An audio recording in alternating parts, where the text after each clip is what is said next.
Have you ever stopped to think about what happens when a perfect warrior, someone trained to be a literal artist of combat, goes up against an enemy that an enemy that doesn't run out? This isn't just another story about World War II. Nope. This is a story about two completely different ways of looking at the world. Two philosophies of war, of industry, and really of life itself. And we're going to see it all through the eyes of one of history's absolute greatest pilots. So let's dive into this incredible clash, the story of the samurai versus the assembly line. Just let those words sink in for a second. They're from Saburo Sakai, one of Japan's most legendary flying aces. And that's not a boast. It's a confession. It's the sound of a man's entire worldview cracking apart. This is that chilling moment of realization when a master of single combat understands he's not fighting other men anymore. He's fighting a factory, an endless, relentless machine that just keeps sending more. So how did he and an entire nation of warriors who believed in their spiritual superiority find themselves on the brink of being just completely overwhelmed? To really get a grip on the dread in Sakai's voice, you have to understand the almost unbelievable system that created him. See, the Imperial Japanese Navy wasn't trying to build a big air force. Not at all.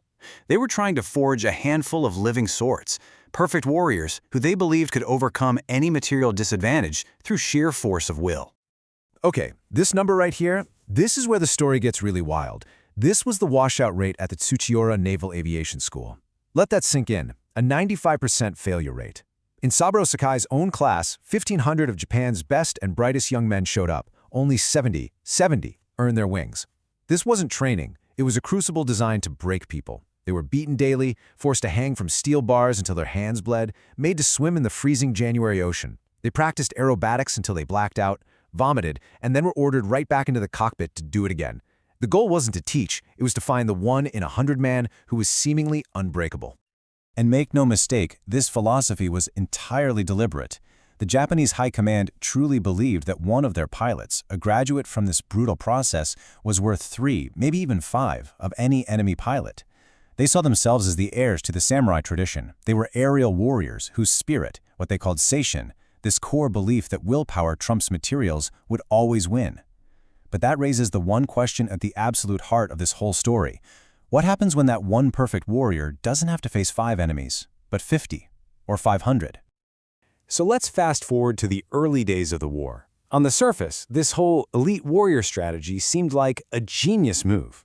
The Mitsubishi Zero was, without a doubt, the best fighter plane in the sky, and pilots like Sakai were practically untouchable. They were just sweeping through the Pacific, racking up kill ratios that seemed to prove the whole philosophy right. But even in the middle of all these amazing victories, a few of the more observant commanders started to notice something deeply unsettling. A crack was appearing in the armor. And this slide right here lays out the disturbing secret they were slowly uncovering.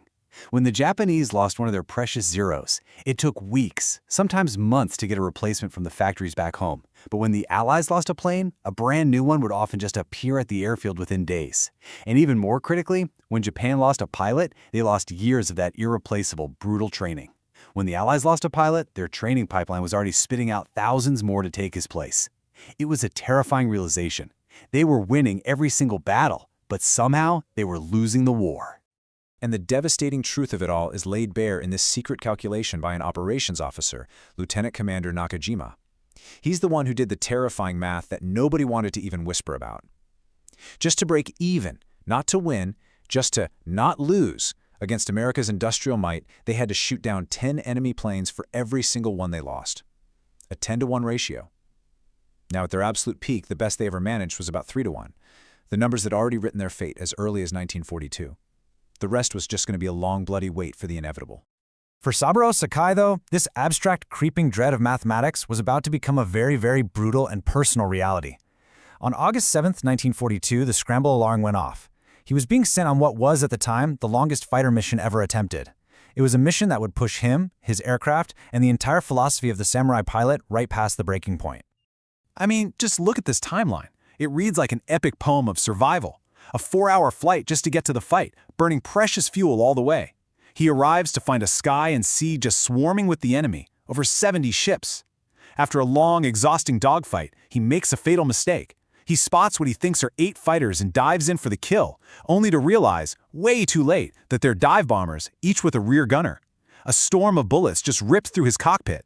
One destroys his right eye instantly. Another grazes his skull, paralyzing the entire left side of his body. Blind, bleeding, and semi-conscious, he somehow manages to fly for 4 hours and 47 minutes, navigating by the smoke of volcanoes, and lands his plane.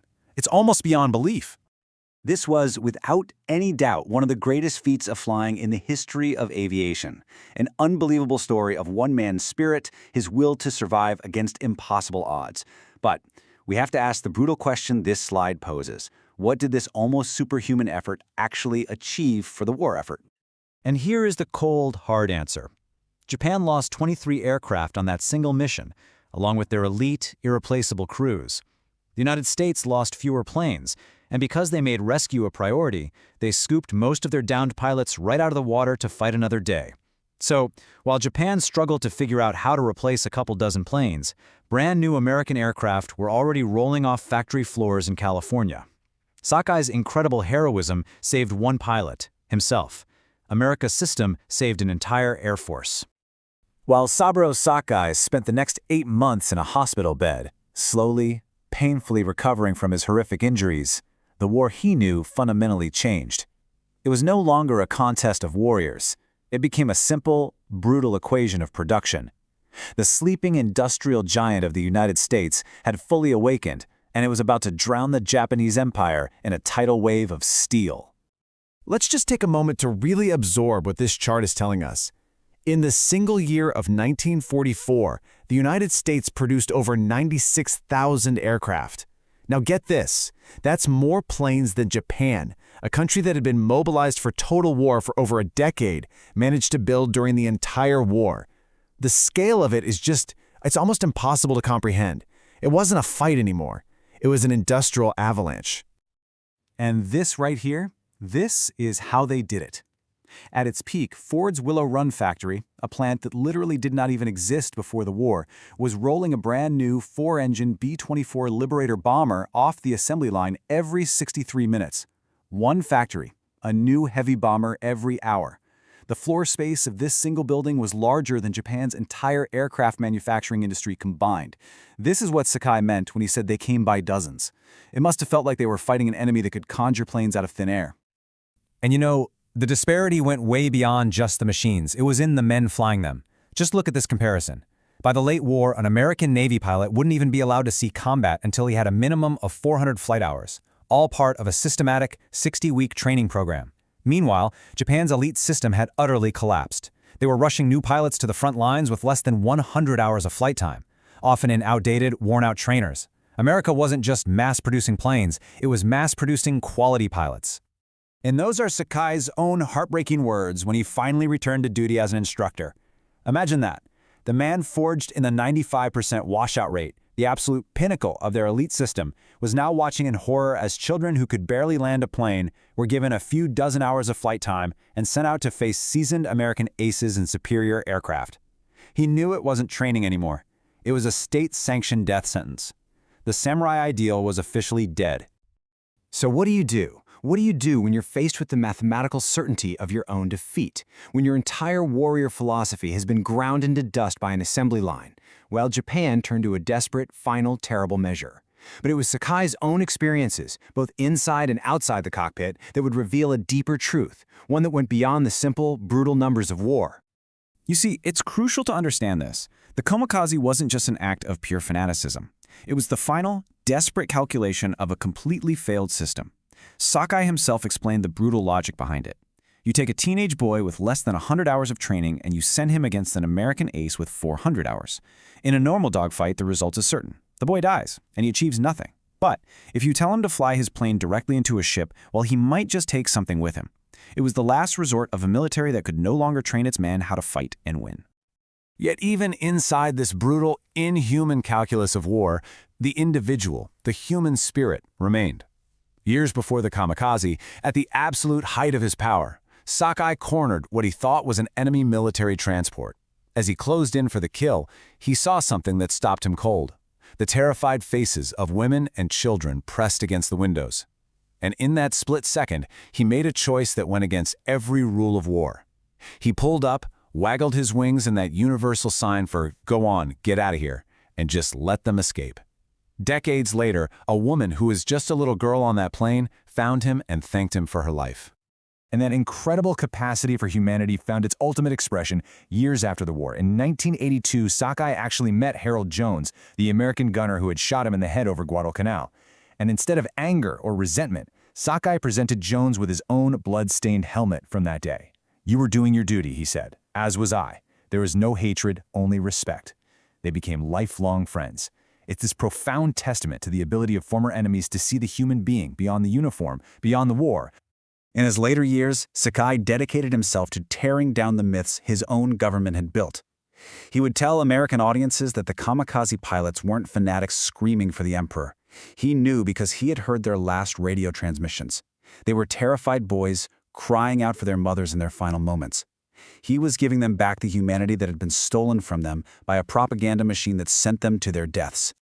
So, after this incredible journey of combat, of survival, and ultimately of reconciliation, what's the big takeaway? What is the final crucial lesson from the story of Saburo Sakai and the war in the Pacific? See, it's not just that numbers beat skill. It's about why those numbers were possible in the first place.